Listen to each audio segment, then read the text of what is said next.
ദൈവത്തിൻ്റെ അതിപരിശുദ്ധ നാമം വീണ്ടും വാഴ്ത്തപ്പെടുമാറാകട്ടെ. ഇന്ന് ഈ പകൽ സമയം വീണ്ടും നമുക്ക് ദൈവസന്നിധി വളരെ സന്തോഷത്തോടും സമാധാനം വളരെ പ്രത്യാശയോടും കൂടെ ആയിരിക്കാൻ ദൈവം നമുക്ക് ചെയ്ത വൻ കൃപയ്ക്കായി ദൈവത്തിന് നമുക്ക് നന്ദി കരയറ്റാം. നമ്മുടെ അല്പനേരത്തെ ചിന്തയ്ക്കായിട്ട് വിശുദ്ധ പൗലോസ് കൊരിന്തിയ സഭയ്ക്കെഴുതിയ 2-ാം ലേഖനം അതിൻ്റെ 5-ാം വാക്യം, 2-ാം ലേഖനം അതിൻ്റെ 5-ാം അധ്യായം അതിൻ്റെ 17-ാം തിരുവചനം നമുക്കൊന്ന് വായിക്കാം. ഒരുത്തൻ ക്രിസ്തുവിലായാൽ അവൻ പുതിയ സൃഷ്ടിയാകുന്നു, പഴയത് കഴിഞ്ഞുപോയി, അത് പുതിയതായി തീർന്നിരിക്കുന്നു. കണ്ണുകൾ അടയ്ക്കാൻ പ്രാർത്ഥിക്കാം. മഹതി നല്ല പിതാവേ, നല്ല വചനം തന്നിരിക്കുക, നന്ദി പറയുന്നു. ആ വചനം ഞങ്ങൾക്കൊരു അനുഗ്രഹമായി തീർക്കണം. അവിടെ ഞങ്ങളോട് സംസാരിക്കണം.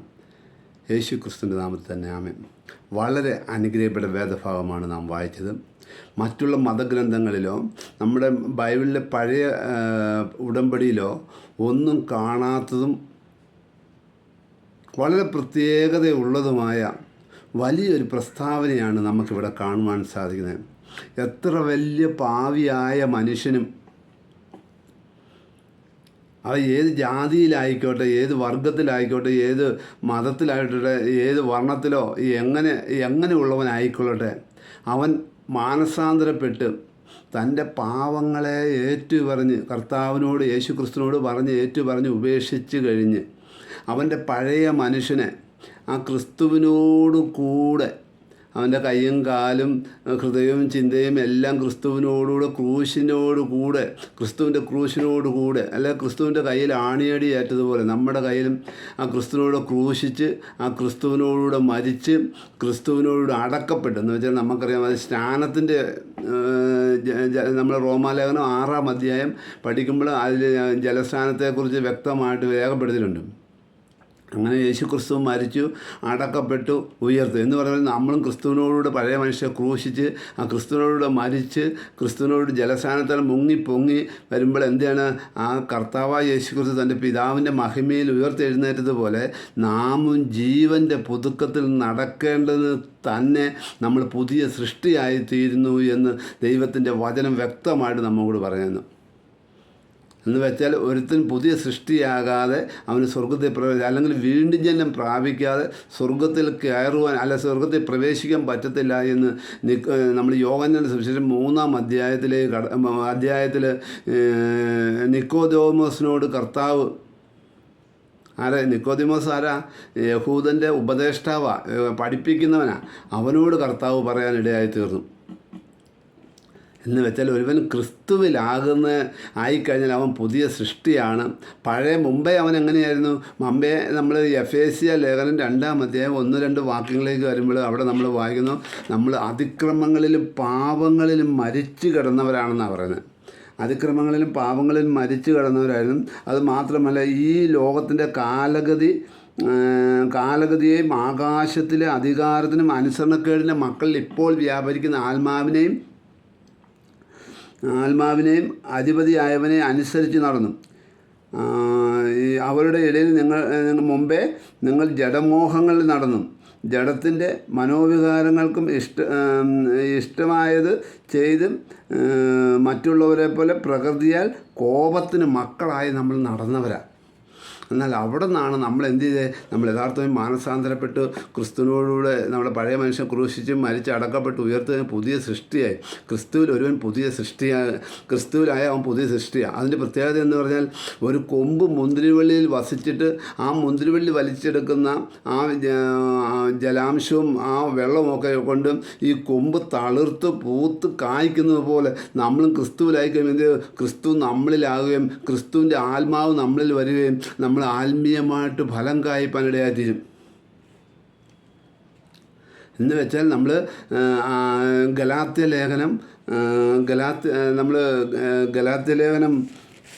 5-ാം അധ്യായം അതിൻ്റെ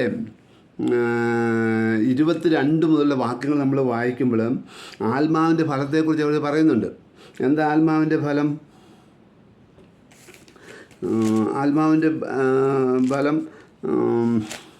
ആത്മാവിൻ്റെ ഫലത്തെക്കുറിച്ച് പറയുന്നുണ്ട്. ആത്മാവിൻ്റെ ഫലമോ സ്നേഹം, സന്തോഷം, സമാധാനം, ദീർഘക്ഷമ, ദയ, പരോപകാരം, വിശ്വസ്തത, സൗമ്യത, ഇന്ദ്രിയജയം, ഈ വകയ്ക്ക് വിരോധമായി ഒരു ന്യായപ്രമാണമില്ല. അപ്പം നമ്മൾ ക്രിസ്തുവിലായി കഴിയുമ്പോൾ ക്രിസ്തുവിൻ്റെ ആത്മാവും നമ്മളിൽ വന്നപ്പോൾ നമ്മൾ ആത്മീയ ഫലം കായ്പാനിടയായി തീർന്നു. അപ്പോൾ നമ്മൾ സ്നേഹം, സന്തോഷം, സമാധാനം, ദീർഘക്ഷമ ഇങ്ങനെയുള്ള കാര്യങ്ങൾ നമ്മളിൽ പുറപ്പെടുവാൻ, അല്ല ഫലം പുറപ്പെടുവാനിടയായി തീരും. അങ്ങനെ ഇല്ലെങ്കിലാണ് നമ്മൾക്ക് എന്ത് ചെയ്യുന്നത്? അങ്ങനെ ഇല്ലാത്തവരുടെ ജീവിതത്തിലുണ്ടാകുന്ന ജഡസ്വഭാവം, നമ്മളതിൻ്റെ 19 ജഡത്തിൻ്റെ പ്രവൃത്തികൾ നമ്മൾ യഥാർത്ഥമായി രക്ഷിക്കപ്പെട്ടുണ്ടോ എന്ന് നമ്മൾ വ്യക്തമായിട്ട് മനസ്സിലാക്കുന്നത് ഈ സ്വഭാവങ്ങൾ നമ്മളിലുള്ളപ്പോഴാണ്. ജഡത്തിൻ്റെ പ്രവൃത്തികൾ എന്താ ഇവിടെ പറയാം? ജഡത്തിൻ്റെ പ്രവൃത്തികളോ ദുർനടപ്പ്, അശുദ്ധി, ദുഷ്കാമം, വിഗ്രഹാരാധന, ആഭിചാരം, പക, പിണക്കം, ജാരസംഘ, ക്രോധം, ശാഠ്യം, ദ്വന്ദ്വപക്ഷം, ഭിന്നത, അസൂയ, മദ്യപാനം, വെറുക്കൂത്ത് എന്നിങ്ങനെയുള്ള കാര്യങ്ങൾ നമ്മളിലുണ്ടെങ്കിൽ നമ്മൾ ഇപ്പോഴും പഴയ മനുഷ്യനാണ്, ജഡസ്വഭാവമുള്ളവരാ, പിശാചിൻ്റെ ആത്മാവിലാണ് നടത്തപ്പെടുന്ന. എന്നാൽ കർത്താവിൽ നമ്മൾ വന്ന് പുതിയ സൃഷ്ടിയായപ്പോൾ കർത്താവിൻ്റെ ആത്മാവ് നമ്മളിൽ വന്നപ്പോൾ നമ്മൾ എന്ത് ചെയ്യണം? നമ്മൾ പിന്നെ ആ നല്ല ഫലം കായ്ക്കുന്ന പുതിയ സൃഷ്ടിയായപ്പോൾ നമ്മൾ ഇവിടെ വായിക്കുന്നു, അവനോട് ക്രിസ്തുവിനോട് ചേരുവാൻ സ്നാനമേറ്റ് നാം ക്രിസ്തുവിനെ ധരിച്ചിരിക്കുന്നു. അപ്പം നമ്മുടെ പഴയ മനുഷ്യനെ ഉരിഞ്ഞു കളഞ്ഞിട്ട് നമ്മൾ പുതിയ മനുഷ്യനെ ക്രിസ്തുവിനെ ധരിച്ചിരിക്കുക. അതുകൊണ്ട് നമ്മളിനി എന്ത് ചെയ്യണം? നമ്മൾ എഫേസ്യർക്കെതിരെ ലേഖനം 4-ാം അധ്യായം അതിൻ്റെ 22 മുതലുള്ള വാക്യങ്ങൾ വായിക്കുമ്പോൾ അവിടെ നമുക്ക് കാണുവാൻ സാധിക്കും, നിങ്ങൾ മുമ്പിലത്തെ നടപ്പ് സംബന്ധിച്ച് ചതി മോഹങ്ങളാൽ വഷളായിപ്പോൾ നിങ്ങളുടെ പഴയ മനുഷ്യൻ ഉപേക്ഷിച്ച്. എന്ന് വെച്ചാൽ നമ്മൾ എങ്ങനെയാണ് മുമ്പ് ഈ പുതിയ സൃഷ്ടിയാകുന്നതിന് മുമ്പ് എങ്ങനെയായിരുന്നു? ചതി മോഹങ്ങളാൽ വഷളായി പോകുന്ന നമ്മുടെ പഴയ മനുഷ്യനായിരുന്നു. അതിനെ നമ്മളിപ്പോൾ ഉപേക്ഷിച്ചിട്ട് നിങ്ങളുടെ ഉള്ളിലെ ആത്മാവ് സംബന്ധം എന്ന് വെച്ചാൽ പരിശുദ്ധാത്മ നമ്മൾ രക്ഷിക്കപ്പെട്ട് സ്നാനപ്പെട്ട് കഴിഞ്ഞപ്പം കർത്താവായ യേശുക്രിസ്തു സ്നാനപ്പെട്ട് ജലത്തിൽ നിന്ന് ഉയർത്തപ്പോൾ എന്ത് പറ്റി? ആ പരിശുദ്ധാത്മാവ് പ്രാപെന്ന പോലെ കർത്താവിലേക്ക് വന്നു എന്ന് പറഞ്ഞാൽ നമ്മളെ എന്ത് ചെയ്തു? വചനം പറയുന്നു, അവൻ നിങ്ങളെ മുദ്രയിട്ടു ആത്മാവെന്ന അച്ചാര ഹൃദയത്തിൽ തന്നു ഇരിക്കുന്നു എന്ന് തിരുവചനം നമ്മോട് പറയാം. അപ്പോൾ നമ്മൾ രക്ഷിക്കപ്പെട്ട് സ്നാനപ്പെട്ട് കഴിഞ്ഞപ്പോൾ എന്ത് ചെയ്താൽ പരിശുദ്ധാത്മാവിനാൽ നമ്മെ മുദ്രയിട്ടു. വചനം പറയാം, അവൻ നിങ്ങളെ മുദ്രയിട്ടു ആത്മാവെന്ന അച്ചാര ഹൃദയത്തിൽ തന്നുമിരിക്കുന്നു. അതുകൊണ്ട് ഇനി നമ്മൾ എങ്ങനെ വേണം? നമ്മുടെ ഉള്ളിലെ ആത്മാവ് സംബന്ധിച്ച് പുതുക്കം പ്രാപിച്ച് സത്യത്തിൻ്റെ ഫലമായ നീതിയിലും വിശുദ്ധിയിലും ദൈവാനുരൂപമായി സൃഷ്ടിക്കപ്പെട്ട പുതു മനുഷ്യനെ ധരിക്കണം. ദൈവാനുരൂപമായി ദൈവാനുരൂപം ക്രിസ്തുവിന് അനുരൂപമായ ഉള്ള പുതു മനുഷ്യനെ നമ്മൾ ധരിച്ചിട്ട് ആ പുതിയ സൃഷ്ടിയായിട്ട് നമ്മൾ നടക്കണമെന്ന് തിരുവചനം പറയുക. ഒന്നുകൂടെ നമ്മൾ പറഞ്ഞു കഴിഞ്ഞാൽ ഈ ജലസ്നാനത്തെ നമ്മൾ ക്രിസ്തുവിനോട് ക്രൂശിച്ചു, മരിച്ചു, അടക്കപ്പെട്ട് നമ്മൾ ജീവൻ്റെ പുതുക്കത്തിൽ ഉയർത്ത് കഴിഞ്ഞപ്പോൾ നമ്മളെ വചനം പറയുന്ന എഫേസ്യ ലേഖനം 2-7 വാക്കിലേക്ക് വരുമ്പോൾ അവിടെ നമ്മൾ വിശ്വാസാൽ ക്രിസ്തുവിനോട് ഉയർത്ത് സ്വർഗത്തിൽ നമ്മൾ ഇരുത്തിയിരിക്കുമെന്നാണ് പറയണത്. നമ്മൾ ഭൂമിയിലായിരിക്കുമ്പോൾ തന്നെ നമ്മൾ വിശ്വാസ കർത്താവിനോട് സ്വർഗത്തിൽ ഇരിക്കുക. അതുകൊണ്ട് കൊലോസ്യ ലേഖനം 3-ാം അധ്യായത്തിൽ നമ്മൾ കടന്നു വരുമ്പം കൊലോസ്യ ലേഖനം 3-ാം അധ്യായം 1 മുതൽ തിരുവചനം നമ്മൾ വായിക്കുമ്പോഴും അവിടെ നമ്മൾ ഇങ്ങനെയാണ് വായിക്കുന്നത്, ആകയാൽ നിങ്ങൾ ക്രിസ്തുവിനോട് കൂടെ ഉയർത്തെഴുന്നേറ്റിരിക്കുന്നു എങ്കിൽ ക്രിസ്തു ദൈവത്തിൻ്റെ വലതുഭാഗത്ത് ഇരിക്കുന്നതായ ഉയരത്തിലുള്ളത് അന്വേഷിപ്പിൻ, ഭൂമിയിലുള്ളതല്ല ഉയരത്തിലുള്ളത് തന്നെ ചിന്തിപ്പിൻ. അപ്പോൾ ഇനി നമ്മൾ ലോകപ്രകാരമുള്ളതൊക്കെ വിട്ട് ജഡപ്രകാരമുള്ളതൊക്കെ വിട്ട് നമ്മൾ ക്രിസ്തുവിലേക്ക് വന്ന് പുതിയ സൃഷ്ടിയായിരിക്കുമ്പോൾ ഇനി നമ്മുടെ ചിന്തയും അന്വേഷണവും എവിടെയുള്ള ഈ ഭൂമിയിലുള്ള ചപ്പും ചവറുമല്ല. നമുക്കറിയാം, ഒരു ആന ഒരു ഉത്സവത്തിന് പോവുക, അതിൻ്റെ മുകളിൽ വലിയ മഹാദേവൻ്റെ തിടുമ്പായിരിക്കുന്നത്. മഹാദേവൻ്റെ തിടുമ്പ് എഴുന്നള്ളിക്കൊണ്ടിരിക്കുമ്പോൾ ഈ ആനയുടെ തുമ്പക്കൈ തപ്പണപ്പോഴേ എന്താ ചെയ്യുന്നത്? ഈ ഭൂമിയിലുള്ള കാളാവണ്ടനും അവിടെയുള്ള പച്ചിലയൊക്കെ തപ്പണേ എന്ന് പറഞ്ഞ പോലെയാണ് നമ്മൾ. അങ്ങനെ ആകരുത്. നമ്മളെ ഉയർത്തി സ്വർഗത്തിലിരിക്കുമ്പോൾ നമ്മൾ ഇനിയുള്ള ചിന്ത നമ്മുടെ സ്വർഗത്തിലുള്ളതായിരിക്കണം, ഭൂമിയിലുള്ള ഒരുത്തിലുള്ളത് ചിന്തിക്കുന്നവരായിരിക്കണം. എന്നിട്ട് പറയുക, അടുത്ത വാക്യത്തിലേ പറയണം, അതിൻ്റെ 5-ാം വാക്കിലേ വരുമ്പോൾ പറയുകയാണ്, ആകയാൽ നിങ്ങൾ ഇനി എന്ത് ചെയ്യണം? ആകയാൽ ദുർനടപ്പ്, അശുദ്ധി, അതിരാഗം, ദുർമോഹം, വിഗ്രഹാരാധന, അത്യാഗ്രഹം ഇങ്ങനെ ഭൂമിയിലുള്ള നിങ്ങളുടെ അവയവങ്ങളെ മരിപ്പിപ്പിൻ. കാരണം എന്താ? ഈ വക നിമിത്തമല്ലോ ദൈവകോപം അനുസരണ കെട്ടവരുടെ മേൽ വരുന്നത്. അതിൽ നിങ്ങൾ ജീവിച്ചിരുന്ന കാലം മുമ്പേ അവയിൽ നടന്നു പോന്നു. ഇപ്പോഴോ നിങ്ങളും ക്രോധം, കോപം, ഈർഷ്യ, വായിൽ നിന്ന് വരുന്ന ദൂഷണം, ദുർഭാഷണം ഇവയൊക്കെയും വിട്ടുകളയുവിൻ. അന്യോന്യം പോഷ്ക് പറയരുത്. എന്നിട്ട് പറയുകയാണ്, നിങ്ങൾ പഴയ മനുഷ്യനെ അവൻ്റെ പ്രവൃത്തികളോട് കൂടെ ഉരിഞ്ഞു കളഞ്ഞ് തന്നെ സൃഷ്ടിച്ചവൻ്റെ പ്രതിമപ്രകാരം പരിജ്ഞാനത്തിനായി പുതുക്കം പ്രാപിക്കുന്ന പുതിയ മനുഷ്യനെ ധരിച്ചിരിക്കുന്നുവല്ലോ. ഇപ്പം നമ്മളാരാ? ക്രിസ്തുവിലായി പുതിയ സൃഷ്ടിയായി നമ്മൾ ക്രിസ്തുവിനെ ധരിച്ചിരിക്കുക. ക്രിസ്തുവാണ് നമ്മെ കാണുന്നവൻ, ക്രിസ്തുവിനെയാണ് കാണുന്നത്.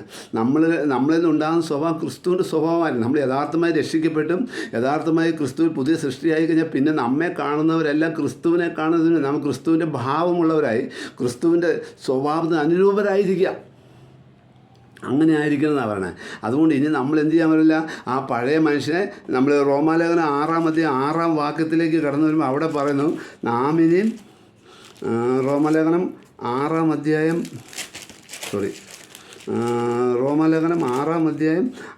വാക്യത്തിൽ ഇവിടെ നമ്മൾ നാം ഇനി പാപത്തിന് അടിമപ്പെടാതെ വണ്ണം പാപശരീരം നീക്കം വരേണ്ടതിന് നമ്മുടെ പഴയ മനുഷ്യൻ ക്രിസ്തുവിനോടുകൂടെ ക്രൂശിക്കപ്പെട്ടിരുന്നു നാം അറിയുന്നു. അപ്പം നമ്മിന് പാപത്തിന് ഇനി അടിമപ്പെടാം. നമ്മൾ ഒരു കാലത്ത് പാപത്തിന് അടിമയായിരുന്നു. നമ്മൾ ഒരു കാലത്ത് പാപത്തിൻ്റെ അധീനതയിലായിരുന്നു. ആ പാപത്തിൻ്റെ അധിപനായ പിശാചിന് ഇഷ്ടമുള്ള ചെയ്തിരുന്ന ഇനി നിങ്ങൾ എന്ത് ചെയ്ത് നിങ്ങളിനി പാപത്തിന് അടിമപ്പെടാതെ വണ്ണം പാപശരീരം നീക്കം വരെ നിങ്ങളുടെ പഴയ മനുഷ്യൻ എന്ത് ചെയ്തു? ആ സാൻഡിൽ അവനോട് കുഴിച്ചിടപ്പെട്ടു, അല്ലെ അവൻ ക്രൂശിക്കപ്പെട്ടു എന്ന് നമ്മൾ അറിഞ്ഞിരിക്കുന്നു. അതുകൊണ്ട് ഇനി നമ്മൾ എന്താണ്?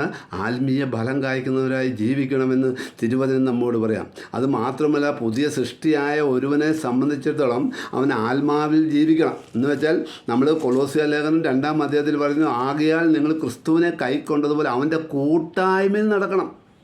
കൂട്ടായ്മയിൽ നടന്നില്ലെങ്കിൽ എന്ത് വരും? നമുക്ക് കൂട്ടായ്മ അകന്നു പോയി കഴിഞ്ഞാൽ ആ കർത്താവിന് നാം ലഭിക്കാനുള്ള, ക്രിസ്തുവിന് ലഭിക്കാനുള്ള ഒന്നും ആത്മീയ അനുഗ്രഹങ്ങൾ ലഭിക്കത്തില്ല, അല്ല ആത്മീയ നന്മകൾ ലഭിക്കുന്ന. അതുകൊണ്ട് എന്ത് ചെയ്യണമെന്നാണ് നമ്മൾ ഈ പത്രോസ് ലേഖനം 2-ാം അധ്യായം അതിൻ്റെ 1-2 വാക്യം വരുമ്പോൾ അവിടെ പത്രോസ് പറയുകയാണ്, ആകയാൽ സകല ദുഷ്ടതയും എല്ലാ ചതിവും വ്യാജഭാവവും അസൂയയും എല്ലാ നുണയും നീക്കിക്കളഞ്ഞ് ഇപ്പോൾ ജനിച്ച ശിശുക്കളെപ്പോലെ രക്ഷയ്ക്കായി വളരെ വചനമെന്ന മായമില്ലാത്ത പാൽ കുടിപ്പാൻ വാഞ്ചിപ്പിൻ. അപ്പം ഇനി നമുക്ക് ആത്മീയമായിട്ട് വളരണമെങ്കിൽ എന്ത് ചെയ്യണം? ആ ക്രിസ്തുവാകുന്ന വചനം, അല്ല ക്രിസ്തുവിൽ നിന്ന് വരുന്ന വചനം, ആ മായമില്ലാത്ത പാല് നമ്മൾ കുടിച്ച് എന്ത് ചെയ്യണം? നമ്മൾ വളരണം. എന്ന് വെച്ചാൽ നമ്മൾ ക്രിസ്തുവിൽ ജനിച്ച് ക്രിസ്തുവിൽ ജീവിച്ച് ക്രിസ്തുവിൽ മരിച്ചാൽ മാത്രമേ ഉള്ളൂ നമ്മൾ കർത്താവിൻ്റെ വരൽ ക്രിസ്തുവിനോടുകൂടെ എടുക്കപ്പെടുവാനും കർത്താവ് ഇരിക്കുന്ന ആ സ്വർഗ്ഗത്തിൽ ഇരിക്കാനും നമുക്ക് സാധിക്കത്തുള്ളൂ.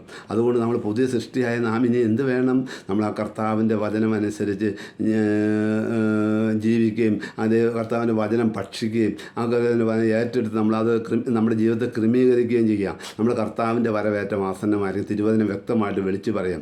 ആ വരവിൽ നമ്മൾ കൈവിട്ടുപോയ നമ്മളെ പോലെ അരിഷ്ടന്മാർ വേറെ ആരുമില്ല എന്ന് തിരുവചനം നമ്മോട് പറഞ്ഞു. അത് ആകയാൽ നമ്മൾ ആ കർത്താവിൻ്റെ വരവിന് വേണ്ടി ഒരുങ്ങി കാത്തിരിക്കാം. അതിനായി ദൈവം അനുഗ്രഹിക്കട്ടെ എന്ന് പറഞ്ഞുകൊണ്ട് ഈ വചനങ്ങളാൽ ദൈവം നമ്മെ അനുഗ്രഹിക്കട്ടെ എന്ന് പറഞ്ഞുകൊണ്ട് ഞാൻ എൻ്റെ വാക്കുകൾ അവസാനിപ്പിക്കുന്നു. ദൈവം നമ്മളെ മാനിക്കുമാറാകട്ടെ. ആമേൻ.